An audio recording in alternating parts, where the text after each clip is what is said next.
So, hello students. Last time we have completed the introduction and electric charge and electrostatic induction. So, about the electric charge, we take some information, and after that electric charge concept, we want to see now today the basic properties of charge. जो अपना electric charge है उसके बारे में हमने detail में information ले ली है पिछले लेक्चर में। आज के लेक्चर में हमें ये जो चार्ज है हमारा इलेक्ट्रिक चार्ज, इसके जो बेसिक प्रॉपर्टीज है, तीन प्रॉपर्टीज आज हम देखने वाले हैं।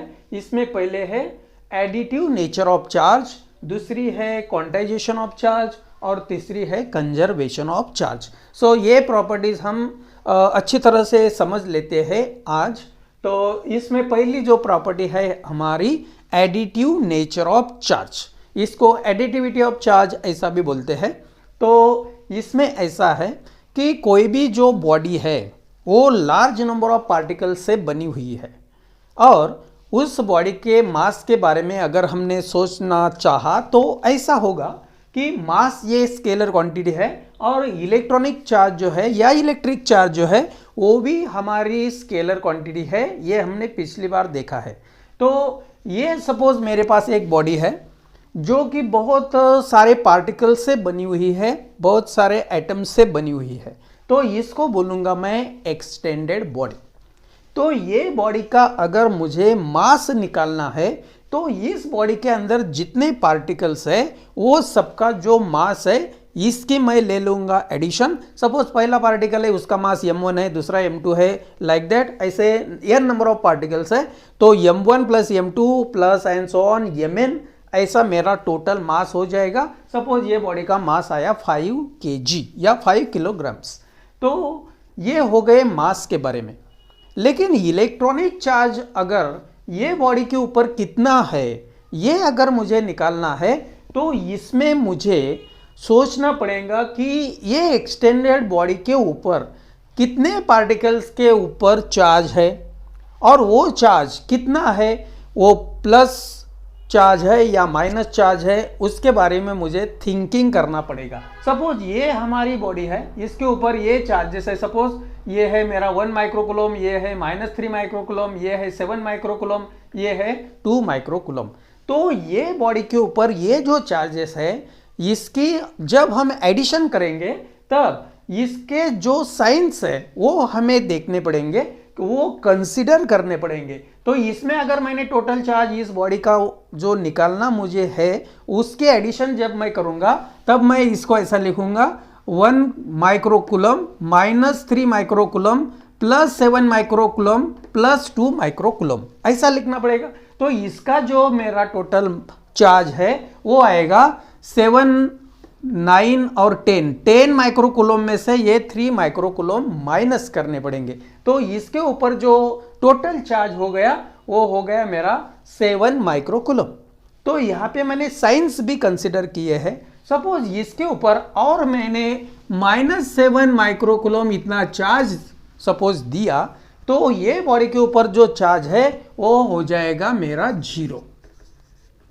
अगर इसके ऊपर मैंने -10 माइक्रोकूलम इतना चार्ज दिया तो इसका जो चार्ज है वो हो जाएगा -3 माइक्रोकूलम, और पहले जो हमारा था वो आया था हमारा सपोज 7 माइक्रोकूलम। तो कौन सी भी जो एक्सटेंडेड बॉडी है, extended body means very large number of particle से बनी हुई जो बॉडी रहती है उसको एक्सटेंडेड बॉडी हम बोलते हैं। तो एक्सटेंडेड बॉडी के ऊपर जितने पार्टिकल्स है या वहाँ पे वो बॉडी के ऊपर कौन कौन से चार्जेस है उनका कंसिडरेशन हमें करना पड़ता है। और वो कंसिडर करने के टाइम को वो जो टोटल चार्जेस है इनमें कौन से प्लस है, कौन से माइनस है, कौन से चार्ज पॉजिटिव है, कौन से चार्ज निगेटिव है, उनके साइंस कंसिडर करके हमें टोटल निकालनी पड़ती है। सपोज मेरे पास टोटल चार्ज ये बॉडी के ऊपर Q है तो इसके ऊपर पहला चार्ज Q1, दूसरा चार्ज Q2 और ऐसे बहुत सारे चार्ज है। Suppose n number of charges है तो टोटल चार्ज लिखते वक्त मुझे ऐसा लिखना पड़ेगा। यहाँ पे सपोज Q1 की वैल्यू सपोज -2 माइक्रोकूलम है तो -2 माइक्रोकूलम लिखना पड़ेगा। ये जो Q2 है ये 3 माइक्रोकूलम है तो 3 माइक्रोकूलम प्लस लिखना पड़ेगा। ऐसे एडिशन हमें करते जाना पड़ेगा। इसकी वजह से जो इलेक्ट्रॉनिक चार्ज है या इलेक्ट्रिक चार्ज है, इसकी वैल्यू कौन सी भी बॉडी के ऊपर जीरो भी आ सकती है, माइनस या निगेटिव आ सकती है, या पॉजिटिव आ सकती है। लेकिन अगर ये एक्सटेंडेड बॉडी का हमने मास निकाला तो वो हमेशा रहता है पॉजिटिव। ये बहुत इंपॉर्टेंट बात है। देखो, कौन सी भी बॉडी का जो मास है वो हमेशा पॉजिटिव रहेगा, क्योंकि इसमें हम जितने भी पार्टिकल्स हैं उनका मास जो है वो ऐड करते चले जाएंगे और वो मास की वैल्यू हमेशा आएगी पॉजिटिव। लेकिन कौन सी भी बॉडी जो रहती है इसके ऊपर अगर हमने चार्जेस का सोचा, वो चार्जेस को कौन से साइन है, प्लस है या माइनस है, इनकी वजह से हमारे बॉडी के ऊपर जो टोटल चार्ज है वो आइदर जीरो रह सकता है, -3, या निगेटिव चार्ज रह सकता है, या पॉजिटिव चार्ज रह सकता है। तो इसको बोलते हैं हम additive nature of charge. That means कौन से भी बॉडी के ऊपर जो चार्ज हमें निकालना है वो सबकी हमें एडिशन करनी है by considering the science of the charges. तो इसकी वजह से हम ऐसा बोल सकते हैं अभी कि कौन सा भी total charge of the body है वो निकालते वक्त हमें सब चार्जेस के साइन कंसिडर करके एडिशन करनी है। तो इसको बोलते हैं हम एडिटिव नेचर ऑफ चार्ज। इसके बाद हम मास और इलेक्ट्रॉनिक चार्ज या इलेक्ट्रिक चार्ज के दरमियान कौन कौन से डिस्टिंग्विशिंग पॉइंट्स हैं वो टाइम को भी हमें इसका जो कंसेप्ट है वो भी समझ में आ जाएगा। तो ये हो गई हमारी फर्स्ट प्रॉपर्टी जिसका नाम था एडिटिव नेचर ऑफ चार्ज। दूसरी प्रॉपर्टी है जो बहुत सा इंपॉर्टेंट प्रॉपर्टी है जिसको बोलते हैं हम क्वांटाइजेशन ऑफ चार्ज। अब क्वांटाइजेशन ऑफ चार्ज, इसका मीनिंग पहले हमें समझ लेना चाहिए। इसमें क्वांटम क्या होता है ये भी हमें मालूम होना चाहिए। क्वांटम का मीनिंग ऐसा रहता है, देखो, कि कौन सी भी जो फिजिकल क्वांटिटी है वो फिजिकल क्वांटिटी अगर वेरी स्मॉल अमाउंट में वेरी होती है या चेंज होती है तो वो टाइम को वो जो चेंज है उसको बोलते हैं हम क्वांटम। अगर ऐसे बहुत सारे क्वांटम एक साथ आए तो उनको बोलते हैं हम क्वांटा। और ये जो क्वांटा है इसका दूसरा नाम और एक है डिस्क्रीट यूनिट्स।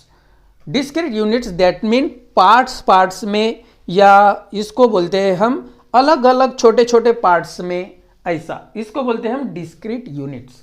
तो चार्ज को ये हमें कंसेप्ट अप्लाई करना है। हमारी जो इलेक्ट्रिक चार्ज है ये हमारी फिजिकल क्वांटिटी है। तो ये फिजिकल क्वांटिटी जब हम कंसिडर करते हैं तो हमारा जो इलेक्ट्रॉन है इसके ऊपर जो चार्ज रहता है वो रहता है -1.6 इंटू 10⁻⁻19 कूलम।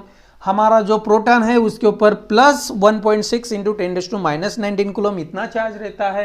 और अल्फा पार्टिकल के ऊपर रहता है 2 times E, that means 3.2 into 10⁻⁻19 coulomb, क्योंकि वो पॉजिटिव है इसलिए। अब हमारा क्वांटाइजेशन ऑफ चार्ज का मीनिंग ऐसा है। इसके लिए मैं आपको एक एग्जांपल देता हूँ। सपोज दो दोस्त हैं, आपके दो दोस्त हैं, वो एक ही बिल्डिंग में रहते हैं अपार्टमेंट में। तो सपोज एक जो आपका दोस्त है उसको आपने पूछा कि आप कौन से फ्लोर पे रहते हैं, तो आप बोलेंगे कि ये, तो वो स्टूडेंट बताएगा कि ये 2nd फ्लोर पे रहता है। वो दूसरा जो है वो बताएगा मैं 3rd फ्लोर पे रहता हूँ।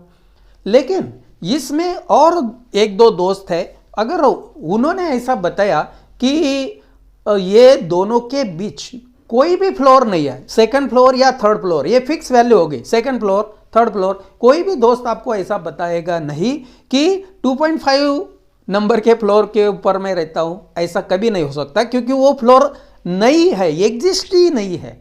तो उसी तरह से हमारा जो चार्ज है वो कौन से भी बॉडी के ऊपर जब हम ट्रांसफर करते हैं, हमने ग्लास रॉड का एग्जांपल लिया था। सपोज यहाँ पे ये हमारा सिल्क का क्लॉथ है, ये हमारा ग्लास रॉड है। तो हमने ऐसा देखा कि ये ग्लास रॉड के ऊपर जो इलेक्ट्रॉन्स थे वो आ गए थे सिल्क के ऊपर, ये 2 इलेक्ट्रॉन्स आए। तो ये जो 2 इलेक्ट्रॉन्स है वो ऐसे ही आएंगे। इसमें से ऐसा कभी नहीं होगा कि यहाँ के 1.5 इलेक्ट्रॉन ट्रांसफर हुए या 2.5 या 2.7 इलेक्ट्रॉन्स ट्रांसफर हुए। एक तो 1 इलेक्ट्रॉन, या तो 2 इलेक्ट्रॉन, या तो 3 इलेक्ट्रॉन, या तो 4 इलेक्ट्रॉन ऐसे ही वो ट्रांसफर होंगे। इसके लिए इसको बोलते हैं हम integral multiple of electronic charge, ऐसे ही वो ट्रांसफर होंगे। तो 1 टाइम्स ई, 2 टाइम्स ई, 3 टाइम्स ई, 4 टाइम्स ई, 5 टाइम्स ई, ऐसा ही चार्ज ट्रांसफर होगा वन बॉडी से दूसरी बॉडी के ऊपर। इसको ही बोलते हैं हम क्वांटाइजेशन ऑफ चार्ज। इसमें कभी भी अगर मैंने 1 टाइम्स इलेक्ट्रॉनिक चार्ज लिया तो वैल्यू ऐसे आएगी, 2 इलेक्ट्रॉन ट्रांसफर हुए तो -3.2 इंटू 10⁻⁻19 कूलम ऐसा आएगा। अगर 3 इलेक्ट्रॉन्स लिए मैंने, 3 इलेक्ट्रॉन ट्रांसफर हुए suppose from glass rod to silk, तो -4.8 इंटू 10⁻⁻19 कूलम ऐसा ही चार्ज ट्रांसफर होता है। कभी भी इसके बीच के वैल्यू सपोज ऐसा हमने बोला कि 3.9 इंटू 10⁻⁻19 कूलम, ऐसा चार्ज कभी भी वन बॉडी से दूसरी बॉडी के ऊपर ट्रांसफर नहीं होता है। या कोई भी चार्ज जो रिसाइड होता है कौन सी भी बॉडी के ऊपर, वो हमेशा integral multiple of electronic charge ही रहेगा। इसका मतलब ऐसा हो गया कि सपोज कौन सी भी बॉडी के ऊपर Q चार्ज हमने दिया तो वो चार्ज हमेशा n टाइम्स E ऐसा ही रहता है। E that means the charge on electron है, और n जो है वो इंटीजर है, इसकी वैल्यूज रहेगी 1 2 3 4 लाइक दैट। तो चार्ज हमेशा रिसाइड होता है कौन सी भी बॉडी के ऊपर, या चार्ज ट्रांसफर होता है वन बॉडी से अनदर बॉडी के ऊपर, वो भी हमेशा n times the electronic charge होगा, 1 टाइम्स या 2 टाइम्स या 3 टाइम्स ऐसा होगा। इसमें सपोज अगर एक ही इलेक्ट्रॉन ट्रांसफर हुआ तो उसको बोलेंगे हम कि ये अमाउंट से हमारा जो चार्ज है बॉडी के ऊपर का वो चेंज हुआ, तो उसको बोलेंगे हम 1 क्वांटम, क्योंकि that is very small part हो गया एक। अगर ऐसे 10 इलेक्ट्रॉन मैंने ट्रांसफर किए या 100 इलेक्ट्रॉन्स, जिसको हम फाइनाइट नंबर में बोलेंगे, तो उस टाइम को वो जो 10 इलेक्ट्रॉन्स है उनको बोलेंगे हम क्वांटा।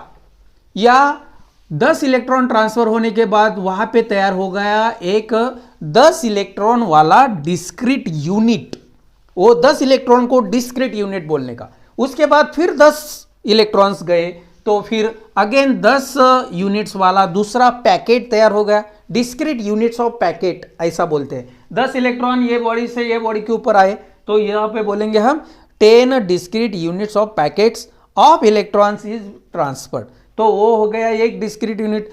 अगेन आपने 10 इलेक्ट्रॉन पास किए, वो भी हो गया एक डिस्क्रीट यूनिट, और 10 इलेक्ट्रॉन इसके ऊपर से यहां पे हमने भेज दिए तो वो हो गया हमारा डिस्क्रीट यूनिट। तो इलेक्ट्रॉनिक चार्ज कभी भी क्वांटा के फॉर्म में या डिस्क्रीट यूनिट के फॉर्म में ही ट्रांसफर होता है, वो कभी भी ऐसे हाफ या 2.5 या 7.5 ऐसा कभी भी ट्रांसफर नहीं होता। इसको बोलते हैं हम क्वांटाइजेशन ऑफ चार्ज। तो charge which will be reside और transferred from one body to another body, always it will be integral multiple of electronic charge, जो पॉजिटिव भी हो सकता है या निगेटिव हो सकता है। तो Q की वैल्यू प्लस और माइनस n टाइम्स E ऐसा हमें लिखना पड़ेगा। अगर प्रोटॉन ट्रांसफर हुआ तो वहां पे हम प्लस ही लेते हैं, इलेक्ट्रॉन ट्रांसफर हुआ तो माइनस लेना पड़ेगा। लेकिन प्रैक्टिकली अगर हमने ये यहाँ पे सोचा कि क्वांटाइजेशन ऑफ चार्ज जो है वो पॉसिबल है क्या, कि जब large amount of charge transfer होगा। सपोज एक हमने ऐसा एग्जाम्पल लिया था ग्लास रॉड का। सपोज ग्लास रॉड से 1 माइक्रो कूलम इतना चार्ज अगर ट्रांसफर हुआ तो 1 माइक्रो कूलम चार्ज जो है इसकी वैल्यू बहुत स्मॉल होगी, 10⁻⁻6 कूलम हो गए वो। लेकिन इसमें जो नंबर ऑफ इलेक्ट्रॉन्स की वैल्यू है, टोटल नंबर ऑफ इलेक्ट्रॉन्स की वैल्यू अगर मैंने निकाली तो वो आएगी आपकी 10⁻12 इलेक्ट्रॉन्स, इतनी near about 10⁻12 electrons. That is very very large quantity. इसका मतलब यहां पे ऐसा है कि n की वैल्यू बहुत सारी ज्यादा है लेकिन E की वैल्यू बहुत कम है। इसलिए सपोज अगर आपने एक एग्जांपल लिया कि कौन सा भी एक फिलामेंट है, वो फिलामेंट में से आपने 1 कूलम चार्ज पास किया, तो हमने नंबर ऑफ इलेक्ट्रॉन की जो वैल्यू है वो भी देखी, वो बहुत सारे इलेक्ट्रॉन थे, नियर अबाउट 10⁻18 इलेक्ट्रॉन्स, इतनी वैल्यू हमें मिली थी। तो इसमें हम ऐसा बोल नहीं सकते कि इतने इलेक्ट्रॉन गए तो वो डिस्क्रीट यूनिट में गए, ऐसा नहीं बोल सकते अभी, क्योंकि वहां पे नंबर ऑफ इलेक्ट्रॉन्स का जो फ्लो है वो बहुत तेज है। तो जब वो कॉइल में एंट्री करेंगे इलेक्ट्रॉन, ऐसा हम गिनते बैठेंगे नहीं कि ये इलेक्ट्रॉन आया, फिर वहां पे करंट पास हो रहा है इसलिए वो बल्ब वहां पे हमें लाइट अप होता हुआ दिखाई देगा, ये दूसरा इलेक्ट्रॉन आया, तीसरा इलेक्ट्रॉन आया, तो ऐसा बंद होगा फिर चालू होगा, बंद होगा, जिसको हम फ्लिकरिंग बोलते हैं। ऐसे फ्लिकरिंग जैसे वो इलेक्ट्रॉन्स एंट्री कर रहे हैं और हम बोलेंगे कि ये इतने इलेक्ट्रॉन्स आए, क्वांटाइजेशन ऑफ चार्ज वो भी हो रहा है और यहाँ पे हमारा जो बल्ब है वो चालू है, ऐसा नहीं होता। क्या होता है फिर, continuously electrons are entering in that coil, इसकी वजह से हमें कंटिन्यूस चार्ज वहां पे मिलता है, न कि ऐसा डिस्क्रीट यूनिट्स में मिलता है, क्योंकि वहां पे n की वैल्यू बहुत बहुत ज्यादा है as compare to the value of E। इसकी वजह से प्रैक्टिकल पर्पज के लिए क्वांटाइजेशन ऑफ चार्ज जो है वो पॉसिबल नहीं होता है।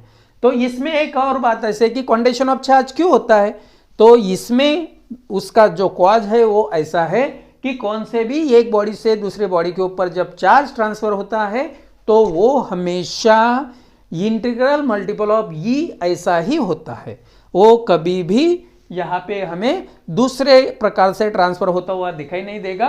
तो इसको बोलते हैं हम क्वांटाइजेशन ऑफ चार्ज। ये आपको बहुत अच्छी तरह से समझ में आ गया होगा। इस का मीनिंग ऐसा हो गया कि हमारा जो कौन सा भी पैकेट या डिस्क्रीट यूनिट ट्रांसफर होता है वन बॉडी से अनदर बॉडी, वो हमेशा integral multiple of electronic charge ऐसा ही रहता है, यानी कि वहां पे दूसरी वैल्यू पॉसिबल नहीं है। ये का जो वैल्यू है उससे 1 2 3 से मल्टीप्लाई करना पड़ेगा आपको, वो होगा आपका जो finite number of charge transfer होता है। तब जब हम प्रैक्टिकल पर्पज या हमारे डेली लाइफ में एग्जांपल लेते हैं, बल्ब का लेते हैं, हीटर का लेते हैं, उस टाइम में बहुत सारे चार्जेस वहाँ पे एंट्री करते हैं, इसकी वजह से वहाँ पे क्वांटाइजेशन ऑफ चार्ज जो है वो पॉसिबल नहीं होता है, वहाँ पे वो जो कंसेप्ट है वो अप्लाई नहीं कर सकते हैं। तो ये हो गया हमारा क्वांटाइजेशन ऑफ चार्ज। उसके बाद नेक्स्ट हमारा टॉपिक है या तीसरा जो प्रॉपर्टी है इलेक्ट्रिक चार्ज का, वो है कंजर्वेशन ऑफ चार्ज। तो कंजर्वेशन ऑफ चार्ज जो है वो कंजर्वेशन ऑफ एनर्जी और कंजर्वेशन ऑफ एंगुलर मोमेंटम, ये हमने ऑलरेडी देखा है, या कंजर्वेशन ऑफ जो अलग अलग क्वांटिटीज है उनका। वैसे ही कंजर्वेशन ऑफ चार्ज है कि कोई भी सपोज आपने एक सिस्टम ली, ये मेरे पास एक सिस्टम है, ये सिस्टम में है एक सिल्क का क्लॉथ और एक है ग्लास का रॉड, इसको बोलेंगे हम सिस्टम। मैंने उस टाइम को भी आपको बताया था कि मैं आपको बताऊंगा उस टाइम को। तो ये जो सिस्टम है, जब मैं ये ग्लास रॉड को सिल्क के क्लॉथ के ऊपर रबिंग प्रोसेस करूंगा तब आपको ऐसा दिखेगा यहाँ पे कि सपोज यहाँ पे 5 इलेक्ट्रॉन्स ट्रांसफर हो गए हमारे from the glass rod to the silk rod. Glass rod से सिल्क रॉड की तरफ ये इलेक्ट्रॉन्स क्यों आए, क्योंकि ग्लास का जो वर्क फंक्शन है वो कम है, सिल्क का जो वर्क फंक्शन है वो ज़्यादा है। इसकी वजह से यहाँ पे +5 इलेक्ट्रॉनिक चार्ज तैयार होगा, 5 प्लस ये चार्ज तैयार होगा। यहाँ पे 5 इलेक्ट्रॉन्स आए तो 5 इलेक्ट्रॉन्स माइनस रहेंगे। तो टोटल अगर हमने निकाली है सिस्टम की, क्योंकि जब हमने रबिंग नहीं किया था तब यहाँ पे कोई भी चार्ज नहीं था, ये बॉडी जो है वो न्यूट्रल बॉडी थी या न्यूट्रल सिस्टम थी। लेकिन यहाँ पे हमने ये प्रोसेस करने के बाद हमारे जो चार्जेस है वो ऐसे तैयार या डेवलप हुए हैं यहाँ पे कि total charge of the system जो है वो रिमेन्स कंजर्व होता हुआ दिखाई मुझे दे रहा है। तो कंजर्वेशन ऑफ चार्ज में हम ऐसा बोल सकते हैं कि कोई भी सिस्टम अगर आइसोलेटेड है तो बाहर से कोई भी चार्ज जा नहीं रहा है या अंदर से बाहर कोई भी चार्ज जा नहीं रहा है, तो ये जो सिस्टम है इसके अंदर जो भी चेंजेस होगी चार्जेस में, transformation from one body to another body होगा, तब टोटल चार्ज जो हमारा सिस्टम का होगा वो हमेशा कांस्टेंट रहेगा, रिमेन्स कंजर्व रहेगा। तो हम ऐसा बोल सकते हैं अभी, for an isolated system charge can not be created, can not be destroyed. कौन सा भी चार्ज हम सिस्टम के अंदर प्रोड्यूस नहीं कर सकते हैं या तैयार नहीं कर सकते हैं या वहाँ पे कोई भी चार्ज हम डिस्ट्रॉय नहीं कर सकते हैं। तो हमें यहाँ पे मालूम है कि ग्लास रॉड से 5 इलेक्ट्रॉन्स यहाँ पे आए तो 5 इलेक्ट्रॉन प्रोड्यूस हुए, ऐसा हम नहीं बोल सकते हैं, क्योंकि जितने इलेक्ट्रॉन्स यहाँ से ट्रांसफर हुए उतने positive charges immediately glass rod के ऊपर तैयार हो जाते हैं। तो total charge of the system remains conserve रहता है। इसमें एक ये डीके का एग्जांपल मैंने लिया है। समझो यूरेनियम 23892 को हमने डीके किया तो इससे हमें मिलता है थोरियम, जिसका मास नंबर रहेगा तुम्हारा 234 और एटॉमिक नंबर रहेगा 92, और एक हेलियम एटम भी हमें मिलने वाला है। तो इसमें टोटल चार्ज जो है वो रिमेन्स कांस्टेंट हमें दिख रहा है। तो ये जो सिस्टम है जिसमें यूरेनियम का डीके होगा तो वहाँ पे ये जो चेंज हो रहा है इसकी वजह से कोई भी चार्ज हमें प्रोड्यूस होता हुआ दिखाई नहीं दे रहा है या कोई भी चार्ज हमें डिस्ट्रॉय होता हुआ दिखाई नहीं दे रहा है। दूसरा एग्जांपल, सपोज हमने एक इलेक्ट्रॉन लिया और एक पॉजिट्रॉन लिया, दोनों को नजदीक रख दिया आपने, तो इसके ऊपर जो टोटल चार्ज रहेगा वो 0 रहेगा। तो हमें इससे जो तैयार होता हुआ दिखाई देगा वहाँ पे इसको बोलते हैं हम चार्जलेस गैमा रे फोटोन। तो ये जो हमें गैमा रे फोटोन मिल रहा है वो भी चार्जलेस है, और बिफोर ये जो प्रोसेस हुई इससे पहले भी हमारा जो टोटल चार्ज था वो 0 था या चार्जलेस, ये दोनों थे। तो ऐसा हम बोल सकते हैं कि कोई भी प्रोसेस या कोई भी आइसोलेटेड सिस्टम हो तो उसमें कोई भी चार्ज हम प्रोड्यूस नहीं कर सकते, कोई भी चार्ज हमें डिस्ट्रॉय करना नहीं आता है। Total charge of the system will be always remains conserve, ऐसा बोलते हैं हम। इसको ही बोलते हैं हम कंजर्वेशन ऑफ चार्ज। कोई भी चार्ज हम क्रिएट नहीं कर सकते, कोई भी चार्ज डिस्ट्रॉय नहीं कर सकते। अगर आइसोलेटेड सिस्टम आपके पास है तो total charge of the isolated system always remains constant रहता है, it will be always remains conserve, ऐसा हम बोल सकते हैं। तो ये 3 प्रॉपर्टीज आपको बहुत अच्छी तरह से समझ में आ गई होंगी, ऐसी मुझे उम्मीद है।